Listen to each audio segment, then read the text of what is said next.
Keshenkel gatu del shika ojal wich no hok shiken jen lo kan witen kono te kok gwada dana cha ok cha ko patten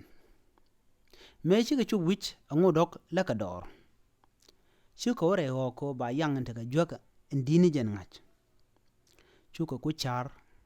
gor kan yang te ga jwag mdit men me shika yang te ga jwag mdit kan jek chukan ku budon gwam ka tiang chuok chuka ore wich gwadan ngudok leka tigar jawik ka kel man chok jien wuga wich chuka wo wich ba men mo chika chubo chukan gwada dan chi yang mo cho chung tin chuka ro jaga ja jalten mi chika bene shaga nyor chika nyor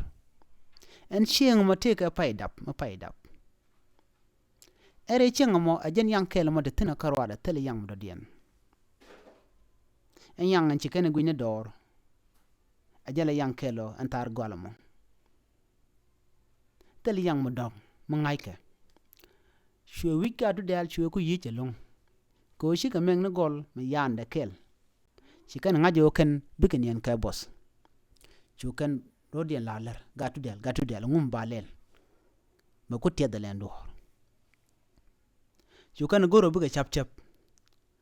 shuka rodien yot yonu ken chukan to ka minyen ka kormedit chukan tok chit ka mo de ka rodien yat ngwazo mo ko charon dit chanen ka jal tugul kula tongno nyur ka chang chunarin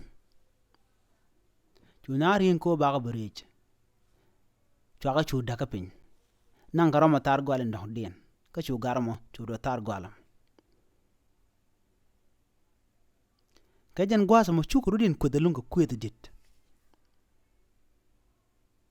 ramara ma ju hurban nyi wala mo banganyo chan nyur golu de me bango churamo kun nien tar gwal en chanang ten ka moy ka chak jen do be chu kana jeng na met en gwasam de te kulana na gatu dal mlet kana ma jega wala che jeka shamu gwa wala che shamu gwa gor komendo kire de ping wanamo ya ta kamal